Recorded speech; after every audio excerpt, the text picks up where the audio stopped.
이제 사사기에 나오는 사사가 총 12이거든요. 우리가 사사를 13이라고 이야기를 합니다. 이 사사기에 나오는 사사는 12입니다. 그러면 나머지 한 명은 누구냐? 사무엘이라고 이야기를 하죠. 왜 사무엘을 넣었는지는 잘 모르지만 아무튼 사무엘이라고 합니다. 그래서 사무엘까지 넣어서 13명, 사사는 13명. 그 중에 마지막 사사인 삼손 이야기가 이제부터 시작됩니다. 삼손 이야기는 13장부터 16장까지 4장에 걸쳐서 기록되어 있고 사사기는 21장까지 기록되어 있습니다.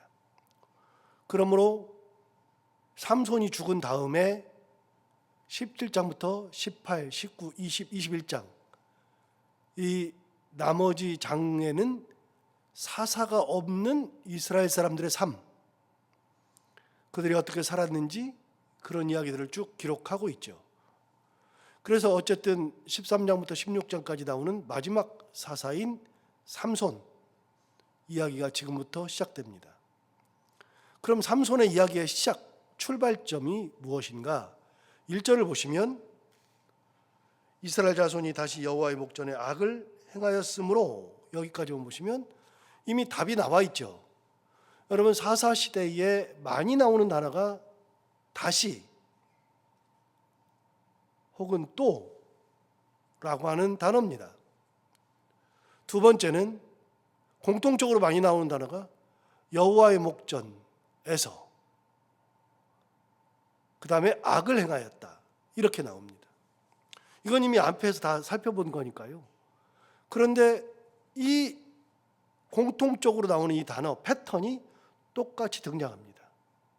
사사시대의 특징을 말하라 그러면 다시 여호와의 목전에 악을 행하였다. 그 다음에 나오는 게 뭐냐면 여호와께서 그들을 누구의 손에 붙이심에, 넘기심에 그들이 몇 년 동안, 이렇게 나오죠. 그러니까 이스라엘 백성들이 어려움을 겪은 거 40년이든 20년이든 뭐 8년이든 어쨌든지 간에 이스라엘 백성들이 그때부터 어려움을 겪죠. 그렇게 어려움을 겪은 이유가 뭐냐? 앞에 답이 나와 있습니다. 다시 여호와의 목전에 악을 행하였기 때문에. 뒤집으면 여호와의 목전에 악을 행하지 않으면, 그러면 그럴 일들이 없다. 성경은 힘의 논리가 아닙니다. 인간은 힘의 논리거든요. 인간은 힘의 논리가 지배를 해요. 그래서 힘 있는 사람이 힘 없는 사람을 지배해요. 싸움을 하면 힘 있는 사람이 힘 없는 사람을 이겨요. 인간의 논리죠. 그런데 하나님의 논리는 힘의 논리가 아닙니다. 하나님의 논리는 하나님의 말씀에 순종하느냐, 그렇지 않느냐. 하나님께서 은혜를 베푸시느냐, 그렇지 않느냐. 사람이 힘이 있거나 없거나 그게 문제가 아니고요. 하나님이 그들과 함께 하느냐 아니냐가 문제가 되는 것이지. 그런데 이스라엘 백성들은 여호와의 목전에 악을 행하죠. 악을 행하면 하나님의 은혜가 같이 할 수 없으니까 결국은 그들이 어려움을 당한다. 다시 또 뒤집어 보면 하나님의 은혜 가운데 살면, 하나님의 말씀을 지키고 살면, 그러면 어떤 어려움이 와도, 어떤 상황이 되어도 하나님 떠나지 아니하시고 하나님께서 붙들어 주시고 하나님께서 인도해 주심으로 이런 일들이 벌어지지 않는 거죠. 그러니까 여기 있는 것처럼 이스라엘 백성들이 다시 여호와의 목전에 악을 행하였다 그랬는데, 여기서 또 보고 싶은 거는 계속 설교하면서 우리가 나눴지만 어디서 악을 행하였느냐? 여호와의 목전. 눈목자, 앞전자. 눈 앞에서라는 뜻입니다. 하나님 눈앞에서 악을 행한 겁니다. 우리 인간은 하나님을 볼 수 없습니다. 하나님 안 보이죠. 그러니까 하나님 안 계시는 것처럼 생각을 해요. 그런데 하나님은 어디나 계시고 언제나 지켜보시고 함께 하시는데, 그걸 잊어버리는 순간, 하나님이 나와 함께 하신다는 것을 잊어버리는 순간, 내 앞에 계신다는 것을 잊어버리는 순간 하나님 없이 행동하는 겁니다. 잊어버리면 안 됩니다. 이걸 잊어버리는 순간에는 하나님 없는 행동을 그냥 막 하는 겁니다. 그러니까 여러분, 교만한다. 하나님 앞에서 어떻게 교만을 떱니까? 하나님 보시면 야씨 이게 뭐 하나님 비웃지 않겠습니까? 무슨 자랑을 한다. 하나님 뭐라 그러세요? 야씨 네가 그게 자랑할 거리니? 여러분, 하나님 앞에서 힘 자랑하겠습니까? 돈 자랑하겠습니까? 자기의 능력을 자랑하겠습니까? 가진 것을 자랑하겠습니까? 하나님 앞에서 자랑할 게 하나도 없어요. 그런데 하나님은 안 보이고 사람들만 보이니까 내가 이 사람보다 힘이 있네. 내가 이 사람보다 많이 가졌네. 내가 이 사람보다 능력이 있네. 그러니까 사람과 사람을 비교하니까 사람은 이렇게 돼 있죠. 그러니까 하지만 하나님은 보면 다 똑같아요. 내가 은혜 줘서 가진 거지. 은혜 줘서 능력이 있는 거지. 하나님 없으면 자랑하죠. 교만하죠. 죄악을 짓죠. 하나님이 계시면 절대로 그런지 못합니다. 그런데 그렇게 행했단 말이죠. 그랬더니 어떻게 되느냐? 하나님이 그들을 40년 동안 블레셋 사람의 손에 넘겨주셨다. 하루 이틀도 아니고 40년입니다. 여러분, 40년이 얼마나 긴 세월이냐면요, 새벽기도 나온 유보석보다도 유보석이 산 날이 24년밖에 안 됩니다. 앞으로 16년을 더 살아야 40년 되는 겁니다. 여러분, 40년 되려면 아직 멀었습니다. 그 40년 정말 긴 세월입니다. 그런데 그 40년 동안을 블레셋 사람들의 손에 넘겨주셔버렸죠. 얼마나 극심한 어려움이 있습니까? 자, 거기부터 시작하는 겁니다. 삼손이 태어나게 된 배경은 하나님 앞에 눈앞에서 악을 행하여서 하나님이 그들을 블레셋 손에 넘겨주신 것으로부터 시작하죠. 40년 지났습니다. 자, 40년 지나서 삼손이 활동할 때가 왔잖아요. 이제 하나님 옆에 은혜를 구하고 하나님께서 역사하실 때가 됐잖아요. 그런데 놀라운 거는요, 오늘 삼손은 다른 사사랑은 좀 다릅니다. 다른 사사는 몇 년 동안 그렇게 되었다, 몇 년 동안 팔았다, 넘겼다, 그러면 그때부터 이스라엘 백성들이 부르짖기 시작하고 하나님께서 누구를 갖다가 쓰셔요. 그래서 나라를 다시 회복시켜 주셔요. 그런데 삼손은 조금 다릅니다. 어떻게 다를까요? 자, 2절을 볼까요? 2절을 보시면 소라 땅에 단 지파의 가족 중에 마누아라 이름하는 자가 있더라. 그의 아내가 임신하지 못함으로 출산하지 못하더라. 여러분, 삼손이 태어났습니까? 안 태어났습니까? 희한하게요, 삼손은 40년 동안 넘겼는데 하나님 그때 움직이셔요. 아니, 언제 준비해가지고 언제 쓰시려고요? 언제 준비해서 언제 쓰시려고요 싶은데 하나님은 사람부터 준비하고 계셔요. 이미 준비된 사람이 있으면 쓰셔요. 예를 들어서 입다 같은 사람 준비됐으면 쓰셔요. 입산도 준비되셨으면 쓰셔요. 기도원도 준비되어 있으면 쓰셔요. 드보라도 준비가 되면 쓰셔요. 준비된 사람이 있으면 그 사람을 쓰셔요. 예를 들어서 여호수아는 잘 준비된 사람이에요.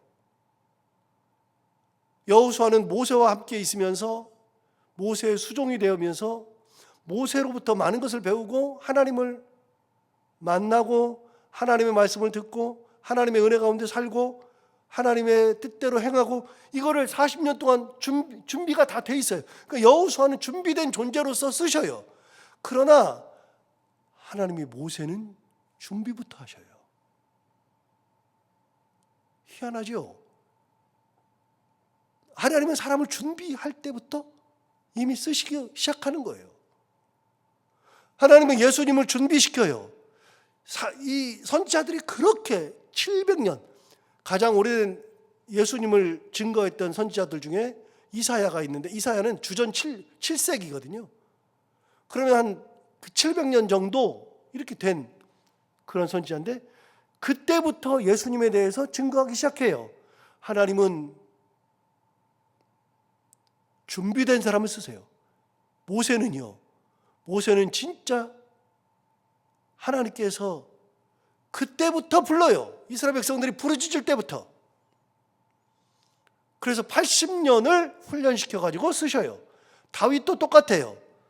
다윗도 왕으로 만든 다음에, 왕이 된 다음에 바로 쓰시는 게 아니라 왕으로부터 왕을 세워놓고 왕의 제목감으로 훈련을 시켜서 십몇 년이 지난 다음에 다윗을 쓰세요. 우리 인간은 급해요. 이거 빨리 해야 되는데. 근데 저 신앙생활하면서 느끼는 것 중에 가장 큰 거는요, 급할 거 없어요. 안 급해도 괜찮아요. 천천히 해도 괜찮고, 그냥 하나님을 바라보고 기도하고 하나님의 응답 주셨을 때 그때 움직여야지, 내가 급하다 그래서 해결되는 게 하나도 없어요. 그래서 신앙생활하면서는요, 급한 거를 내려놔야 돼요. 차근차근히. 그리고 하나님 준비시키는 대로 차근차근히 준비해 나가면 때가 됐을 때 쓰시는 거다. 자, 오늘 2절을 다시 보시면, 소라 땅의 단지파 가족 중에 마누아라 이름하는 자가 있더라. 그의 아내가 임신하지 못함으로 출산하지 못했다. 그런데 3절 보세요. 여호와의 사자가 그 여인에게 나타나서 그에게 이르시되, 보라, 네가 본래 임신하지 못함으로 출산하지 못하였으나 그랬어요. 여러분, 삼손의 아버지 마노아의 부인, 삼손의 엄마 이름은 모릅니다만 그 엄마는 임신하지 못하였다 그랬는데, 사자가 뭐라 그랬냐면 너는 본래 임신하지 못한다. 그 말은 뭐예요? 임신하려고 노력해봤죠. 많이 노력해봤죠. 진짜 많이 노력했는데 임신이 안 되니까 이제 포기한 겁니다. 더 이상은 안 돼.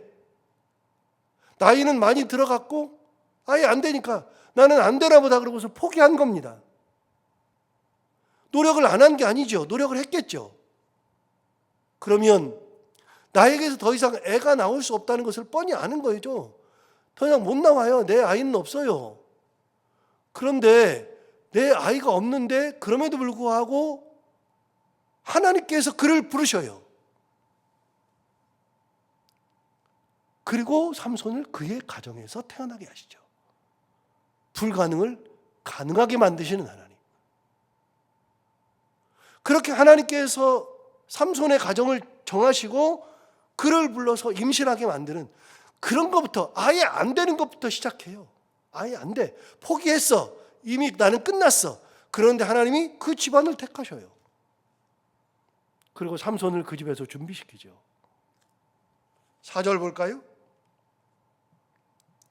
3절 맨 마지막에 뭐라 하냐면 이제 임신하여 아들을 낳을 거다.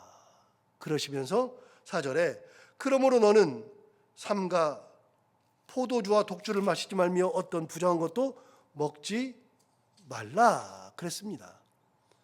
여러분, 세 가지를 얘기했는데요. 포도주와 독주를 마시지 말아라. 두 가지군요. 어떤 부정한 것도 먹지 말아라. 이게 무슨 규례라고요? 이거는 나실인의 규례입니다. 여러분 7절을 보십시오. 7절에 보면 그 말이 나옵니다. 그가 내게 이르기를 보라 내가 임신하여 아들을 낳으리니 이제 포도주와 독주를 마시지 말며 어떤 부정한 것도 먹지 말라. 이 아이는 태에서부터 그가 죽는 날까지 하나님께 바치신 나실인이 됨이라 하더이다. 여러분 나실인의 규례가 있습니다. 성경에 나실인의 규례가 나오는데요. 여러분 한 군데 찾아볼까요? 민수기 6장 가볼까요?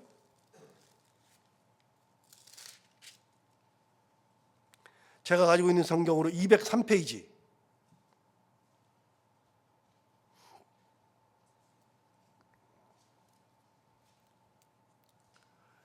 (203페이지) 보시면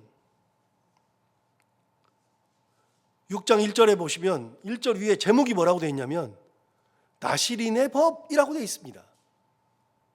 그럼 나실인의 법 그랬으면 나실인이 뭐냐? 나실인이라는 게 무슨 법이 있느냐? 1절부터 보시면 여호와께서 모세에게 말씀하여 이르시되 이스라엘 자손에게 전하여 그들에게 이르라 남자나 여자가 특별한 서원 곧 나실인의 서원을 하고 자기 몸을 구별하여 여호와께 드리려고 하면 그랬어요. 여러분 나실인이라고 하는 것은요 구별되었다라는 뜻입니다. 구별된 자라는 뜻인데요. 여러분 원래 나실인은요 하나님이 정해주는 게 아니에요. 나실인은 사람이 정하는 거예요. 자, 2절 보세요. 2절 보시면 그렇게 말하잖아요. 2절에 뭐라 그랬어요? 이스라엘 자손에게 전하여 그들에게 이르라 남자나 여자가 특별한 서원 곧 나실인의 서원을 하고 자기 몸을 구별하여 여호와께 드리려고 하면 그 말은 뭐예요? 사람이 내가 나실인이 될 겁니다라고 하나님 앞에 서원을 하고 그렇게 하면서 나실인이 되는 겁니다. 그럼 나실인은 하나님이 정해주는 것이 아니라 사람이 정하는 것이다. 그럼 기간이 있잖아요. 이게 뭐랑 똑같냐면요 작정기도랑 똑같습니다. 우리 작정기도 할 때 많이 하는 게 며칠이에요? 40일 작정기도 이런 거 하죠? 저도 그런 거 해봤으니까요. 내가 40일을 작정기도 한다 그러면 40일 동안을 나는 새벽기도 나오시는 분들은 그렇지만 나는 40일 동안 새벽기도를 나간다. 그럼 죽으나 사나 40일 동안을 작정하는 순간부터는 막 몸부림을 치는 겁니다. 그래가지고서 막 나가려고. 희한하죠. 여러분 내가 그냥 새벽기도 나오시는 분들은 그냥 자도 그때 되면 딱딱 일어나요. 그런데 작정을 하는 순간부터 새벽기도를 나오셔도 작정을 해가지고 내가 올 한 해 동안은 한 번도 안 빠진다. 작정 딱 하는 순간에는요 진짜 긴장을 엄청나게 하는 겁니다. 그래서 나실인은요 기간이 있습니다. 어디를 보시냐면 13절을 보십시오. 13절을 보시면 기간이 있거든요.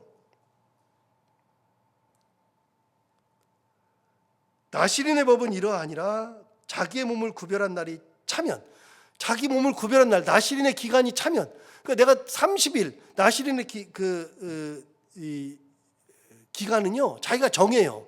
정하는데 대개 30일 한 달 혹은 두 달, 60일 혹은 100일 혹은 평생 정하는 사람도 있습니다. 이거는 사람이 정하기 나름입니다. 자기가 정하기 나름이죠. 그래서 나는 하나님 앞에 구별된 존재로 살겠습니다.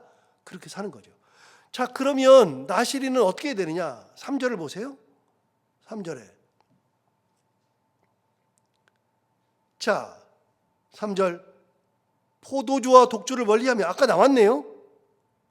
포도주와 독주를 멀리하며 포도주로 된 초나 독주로 된 초를 마시지 말며 포도즙도 마시지 말며 생포도나 건포도도 먹지 말지니. 그러니까 포도와 관련된 것을 절대로 먹으면 안 돼요. 자, 4절 보세요. 자기 몸을 구별하는 모든 날 동안에는 포도나무 소사는 씨나 껍질이라도 먹지 말아라. 그러니까 포도와 관련된 것은 절대로 먹으면 안 돼요. 그게 이스라엘의 음료였으니까요. 두 번째, 5절 보세요. 그 서원을 하고 구별하는 모든 날 동안은 삭도를 그의 머리에 대지 말지니라 말 것이라. 자기 몸을 구별하여 여호와께 드린 날이 차기까지 그는 거룩한즉 그의 머리털을 길게 자라게 할 것이며. 여러분 삼손 왜 힘을 못 썼죠? 머리 잘라가지고 그렇게 된 거예요. 삭도 나실인의 규례를 어겼기 때문에 머리 잘려가지고. 그래서 나실인의 규례는 첫 번째 포도주나 독주를 멀리 하는데 마시면 안 되는데 포도와 관련된 것은 뭐든 안 되고, 두 번째는 머리에다가 삭도를 대면 안 돼요. 세 번째 6절 보시면 자기의 몸을 구별하여 여호와께 드리는 모든 날 동안에는 시체를 가까이 하지 말 것이요 그의 부모, 형제, 자매가 죽은 때라도 그로 말미암아 몸을 더럽히지 말 것이니 이는 자기의 몸을 구별하여 여호와 하나님께 드리는 표가 그의 머리에 있음이라. 그러니까요 여러분 시체를 가까이 하면 안 돼요. 자기 부모님도 자기 형제도 누구라도 시체를 가까이 하면 부정 타가지고 나실인의 규례가 깨져요. 이 세 가지, 포도주와 독주, 삭도, 세 번째 시체 멀리하라. 이거는 인간이 정해요. 그런데 오늘 본문에는요, 인간이 정하는 게 아니에요. 4절 보세요. 오늘 본문 4절. 지금 하나님의 사자가 얘기하는 거거든요. 4절에 그러므로 너는 삼가 포도주와 독주를 마시지 말며 어떤 부정한 것도 먹지 말지니라. 그 다음 5절 보세요. 보라 내가 임신하여 아들을 낳으리니 그의 머리 위에 뭘 대지 말라고요? 삭도를 대지 말라.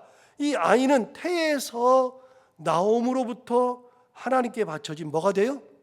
나실인이 됨이라.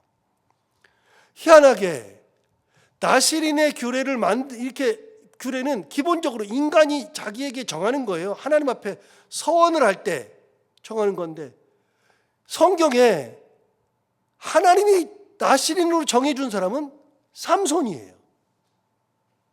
태어날 때부터 구별해서 태어나게 한 거죠. 그래서 이 아이는 죽을 때까지 나실인의 규례를 지키는 존재로 하나님께서 태어나게 한 거죠.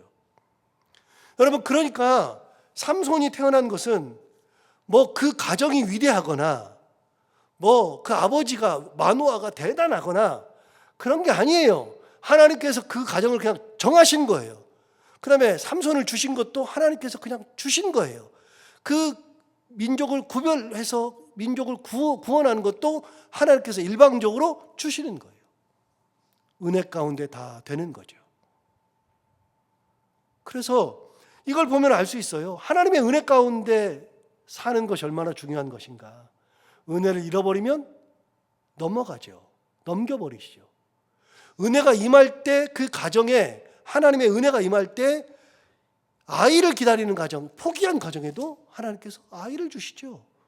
그 아이를 준비해서 쓰시죠. 하나부터 열까지 하나님의 은혜 가운데 이루어지는 것이다. 그래서 이 땅을 살아가면서 우리가 살아가는 모든 것은 하나님의 은혜 가운데 이루어진다 하는 것을 다시 한번 생각하면서 그 은혜를 머금고 살아가는 우리 모두가 다 되기를 바랍니다. 기도하겠습니다. 하나님 아버지, 단 한 번도 마노아는 이제는 나에게서는 씨가 없다, 태가 없다 생각하고 다 포기했을 텐데 하나님께서 그 가정을 택하시고 삼손을 허락하십니다. 하나님의 은혜가 아니면 절대로 불가능한 것을 하나님의 은혜로 그렇게 찾아오시고 은혜로 준비하시고 은혜 가운데에 가정을 인도하시고 나라를 이끄시는 하나님, 하나님의 그 크신 권능과 섭리를 보면서 우리가 이 땅을 살아가면서 우리가 가정을 꾸리고 살아가면서 우리가 같이 교회 생활을 하면서 가장 중요한 것은 하나님의 은혜, 하나님의 그 섭리라는 것을 다시 한번 생각하면서 그 은혜와 섭리를 항상 바라보며 살아갈 수 있는 저희들이 다 되게 하여 주옵소서. 은혜를 잃어버리면 다 잃어버린 것이라고 하는데 하나님 아버지, 우리 인생에서 가장 귀한 하나님의 은혜를 잃어버리지 아니하고 오로지 하나님만 바라보며 은혜 가운데 살아가는 저희들이 다 되게 하여 주옵소서. 하나님 아버지, 오늘도 하루를 살아갈 때 이 말씀을 기억하며 살게 하여 주옵시고 오늘도 기도하러 나온 사랑하는 성도들 한 분 한 분의 기도를 들어 응답해 주시기 원하며 해야 되는 것들을 기쁨으로 잘 감당하고 만나는 분들과 함께 웃고 행복한 하루가 되게 하여 주옵소서. 예수님 이름으로 기도하옵나이다.